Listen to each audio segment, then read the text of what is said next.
সবাই অবশ্যই করে ভিডিওটা পুরোটুকু দেখার চেষ্টা করবে। সবাইকে নমস্কার, সবাইকে অনেক ধন্যবাদ, অনেক শুভেচ্ছা এবং অনেক ভালোবাসা। সবাই কেমন আছো জানাবে।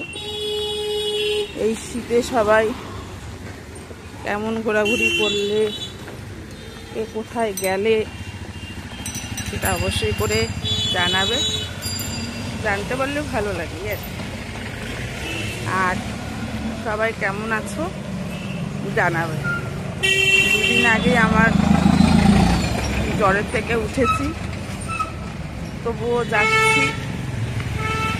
আজকে প্রাণায়ামে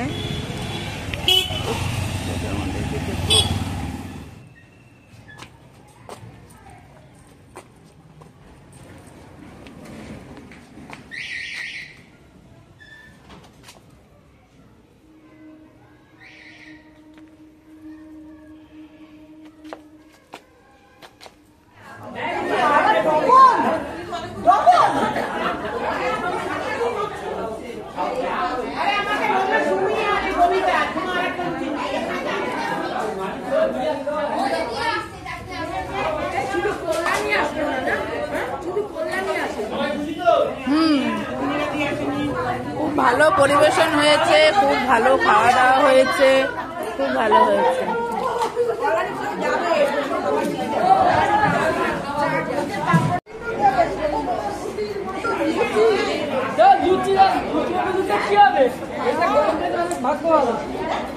বড় বড় রসগোল্লা পাতে পড়েছে। গরম রসগোল্লা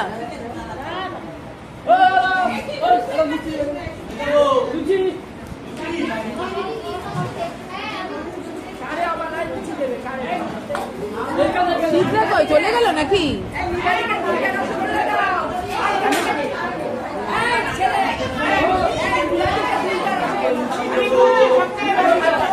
কাকে দেবো?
আবার মাঝখানে কে খুব আনন্দ করে বলে ফেললো এই 22 তারিখটা বনানীর জন্য প্রতি বছর রিজার্ভ হলো। কায়দা করে হলো, আদায় করে নিল। আবার মিহিটা হাত করে বক্তব্য রাখতে গিয়ে বনানীর টাকা ধরানির নামটাও নিয়ে নিল।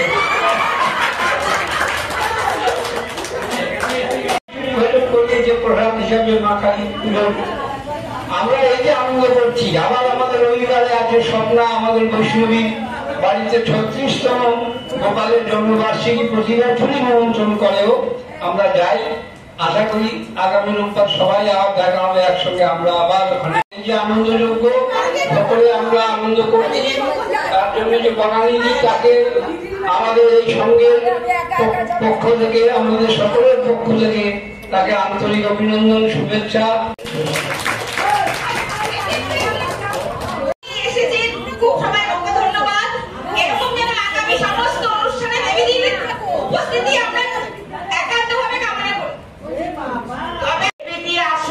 যতবার ইচ্ছা ততবার আসো, কিন্তু মাস্ক পরে আসবে না। তুমি গুরুজির পাশে বসেন, উনি মাস্কটা সবসময় বেবিদি যেন সামনে না বসে, খুলে আসবে, খুলে ঢুকবে।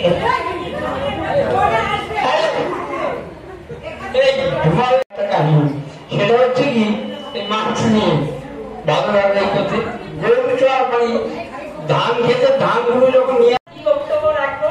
তো আমি একটাই কথা শুনছি যে আমি দেখেছি তোমরা এসেছো, আমার টাকার কোনো মূল্যই থাকতো না তোমরা যদি না আসতে, আর সবাই না এলে এত আনন্দও হতো না। আর যে ডাকে তার যতটা ভাগ্য, তার অনুষ্ঠানে যদি সবাই আসে, যদি করি অনেকে আসে না, কেউ এক একদিন উপোস করে ইয়ে করে। যদি যেদিন 22শে জানুয়ারির আশেপাশ বা 22শে জানুয়ারি যদি বুধবার পড়ে, সেই দিনটা আমার জন্যই থাকবে। সবাই হাততালি।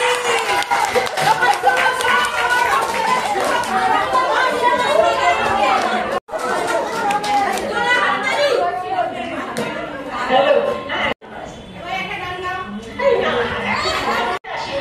আর অনেকদিন কথা বলিও নি, শুনিও নি, একটু মনে করে বলতে হবে, একটু এদিক ওদিক বলতে পারে। তো আমাকে বলছি না, মনে করে বলেই বলছি, অনেকদিন আগেকার গল্প। তো এক রাজা ছিল,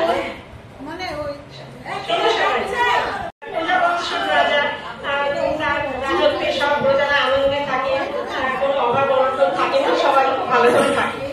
তো একদিন রাজা বলতে দেখি আমার একটুখানি একটা জিনিস জানার ইচ্ছে হয়েছে। তো মন্ত্রী মশাই বলেছেন যে মহারাজ, আমরা শুনছি যে আপনি জানুন, আপনার কি জানার আছে জানুন। তখন বলেছে যে আমার জানার ইচ্ছে আছে যে আমার এই রাজত্বে প্রজাদের মধ্যে কে এমন আছে যে নিজের বউয়ের কথা উদ্বোস করে না, এমন কেউ আছে কিনা। তখন মন্ত্রী শুনছে, রাজামশাই আপনি এই কথাটা বলছেন? বলছে হ্যাঁ, আমি তো সবসময় দেখি সব ফ্যামিলিতে বউয়ের কথাই ভদ্রলোকরা ওঠে বসে, তা এমন কেউ আছে যে এসে আমার সামনে বলবে যে আমি বউয়ের কথায় উদ্বোস করি না। জানা হয়ে গেছে। তো বলেছি যে যে বলবে যে আমি আমার বউয়ের কথায় চলি না, সে অনেক কিছু পুরস্কার পাবে। আর যারা আসবে সবাই, আর যারা বলবে যে না আমার সংসারে তো আমার বই চালনা করে, ও যা বলে আমরা ছেলেমেয়েরাও তাই করে, আমিও তাই করি, তারা সব এক ঝুড়ি করে ফল পাবে, এক ঝুড়ি করে তারা ফল পাবে, আপনি যাবে সর্বপ্রধানে ফল পাবে।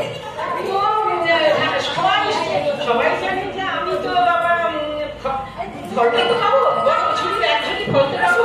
এক এক করে সবাই আসছে, এসে বলছে মহারাজ এত দুঃখের সঙ্গে জানাচ্ছি আমার সংসার আমার বইয়ের কথাতেই চলে, না তুমি এক ঝুড়ি ফল নাও চলে যাও। তাই এরকম করে সব যাচ্ছে। একজন তার মধ্যে সে বলেছে কি যে দাঁড়াও আমি এখানে পুরস্কার নিয়ে আসবো। সে গেছে, গিয়ে বলছে মহারাজ আমি বলছি সবাই বলছে বইয়ের কথায় চলে, আমি চলে বইয়ের কথায় চলে না। তো বলছে মহারাজ এবার আমি কি পুরস্কার পাবো? তুমি বললো তুমি আমার ঘোড়ার সাথে যাও, খুব অনেক ভালো ভালো ঘোড়া আছে, তোমার যে ঘোড়াটা পছন্দ সেটাই তো তুমি পুরস্কার হিসেবে নিয়ে যাও। তো ঘোড়ার সাথে নিয়ে গেছে, ও একটা কালো রঙের খুব স্বাস্থ্যবান একটা সুন্দর ঘোড়া দেখেছে। ও বলেছে যে মহারাজ আমি এই কালো ঘোড়াটাই দেবো। তারপরে ওকে দেখেছে ঘোড়াটা, ও তখন নিয়ে বাড়িতে গেছে। এখন বাড়িতে যাওয়ার পরে ওর বউ বলেছে কি তুমি কি কালো রঙের ঘোড়া কেন নিলে? তুমি তো একটা সাদা বা ব্রাউন নিতে পারতে। তখন বলছে তাই মা, আমি তো কালো মহারাজকে বলো যে মহারাজ আমি কালোটা নেবো না, আমি সাদা ঘোড়া চাই। তারপরে এসেছে মহারাজের কাছে, বলছে মহারাজ আমি তো একটা ভুল করে ফেলেছি, আমি কালো ঘোড়াটা চাই না, আমি সাদা ঘোড়া চাই। তখন বলছে কেন, তুমি তো পছন্দ করে কালো নিয়ে গেলে। বলছে কিন্তু আমার বউ বলছে যে সাদা ঘোড়া নিয়ে না কেন? বলছে ও তুমি তোমার বউয়ের কথা আপনি জানো, যাও ঘোড়া ফেরত দাও, ঘোড়া নিয়ে নিয়েছে, যাও তুমি বাড়ি যাও, তুমি একচুয়ালি ফলও পাবে না, তুমি মিথ্যে কথা বলেছো, তুমি একচুয়ালি ফলও পাবে না, চলে গেছে। তারপর তো এরকম মিটমাট হয়ে গেছে। তখন পরে সব হয়ে গেছে, তখন সভা থেকে গেছে, রাজা নিজের ঘরে যাবে।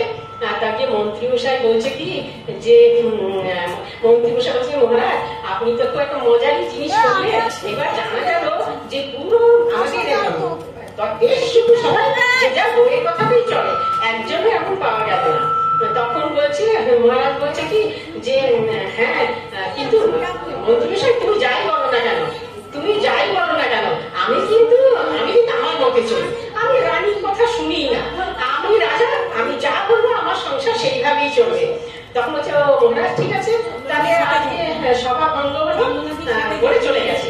তো তারপরের দিন আবার যে সভা বসেছে, তখন মন্ত্রী মহারাজ বলছে কি, মন্ত্রী কিন্তু একটা খুব গন্ডগোল হয়ে গেল, জানো তো, সবই করলাম। তখন বলছে কি গন্ডগোল হলো? বলছে কি যে আমি তো নিজের বুদ্ধিতে এক ঝুড়ি করে ফল দিয়েছি, তা আমার হ্যালো রানী আমাকে বললে যে তুমি তুমি কি করলে, গরিব মানুষ, ওরা আপেল কলা লেবু ওরা কত খাবে, তুমি যদি বড় বড় এক ঝুড়ি করে সবজি দিতে, ওরা 1 মাস ধরে সুন্দর করে খেতে পারতো। তখন বললো যে এটা তো আমি খুব ভুল কাজ করে ফেলেছি। এসে বললে কি, মন্ত্রীমশাই খুব ভুল হয়ে গেল, এখন আমাকে আবার একটু ঠেলা পেটাতে হবে যে সবাই যেন এসে একটু সবজি নিয়ে যায়। বলছে কেন, আপনি তো আনন্দময় সবকে ফল দিলেন, তো এখন আবার সবজি কেন? তখন বলে কি করবো, রানী বলেছে যে সবজি দিতে সবাইকে। মহারাজ আপনিও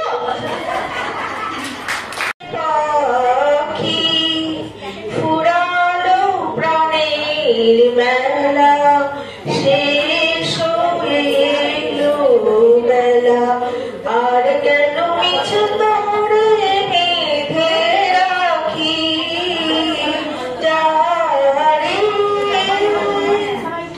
আকাশে আকাশে ফিরে চাপে রে অকারণে, শ্যামল মাটি আমার স্বপ্ন হয়ে কত কি জেগেছে গলে, হৃদয় পিঞ্জরে বসিয়া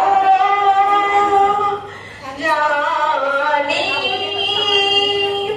সবই রয়ে গেল বাকি, এবারে ভাসাবো ভেলা, শেষ হলো বেলা, আর কেন মিছে তোরে বেঁধে রাখি, যারে।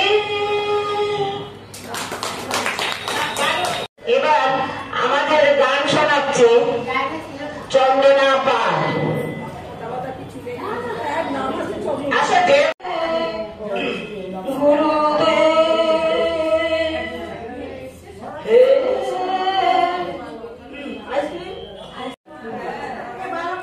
চেয়ার নেই এখন। কে তুমি গো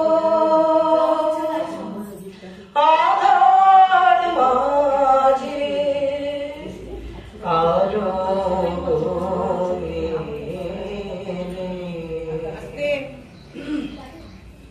কে তুমি গো আধার মাঝে, আলো